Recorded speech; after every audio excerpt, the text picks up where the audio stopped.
La Unió Esportiva Vilassar de Mar segueix amb la fletxeta cap amunt i derrota per 1-0 a tot un Castelldefels al Xevi Ramon. Gran partit dels d'Eibar que es col·loquen a la quarta posició amb 7 punts de 9 possibles. Però tot i el bon moment pel que travessen els vilassarencs, el seu tècnic toca de peus a terra. Som el que som, som un equip batallador que tenim les nostres opcions a guanyar cada partit, però bueno, ara s'està donant que estem guanyant,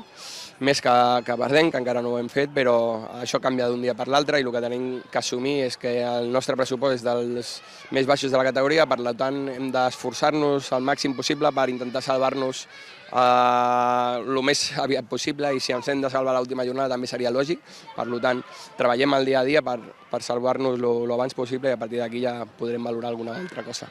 Partit sense gaires ocasions de gol, on de fet els visitants n'hi van xutar a porteria. El gol va arribar a la primera meitat amb un colpeig de falta extraordinari de Sergi Caballero, una diana amb una dedicatòria especial al cel recordant el seu avi. El propi golejador i Alberto Eibar ens expliquen com ha sigut aquesta setmana. La veritat que ha sigut una setmana difícil, sobretot aquest cap de setmana,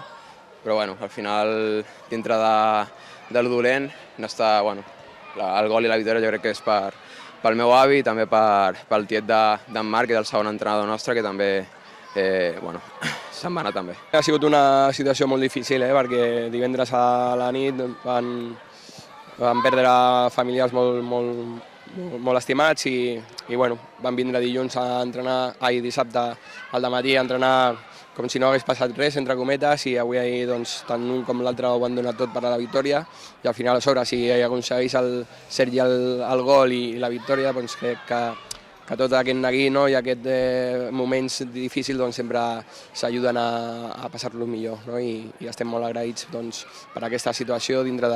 de la pena que ens dona la situació de les famílies que han tingut. La Unió Esportiva Vilassar de Mar va aguantar el resultat fins al final amb un gran bloc defensiu i sense que li tremolessin les cames quan arribava al final dels 90. Victòria merescuda, i la següent cita serà com a visitant davant un recent ascendit, l'Escala.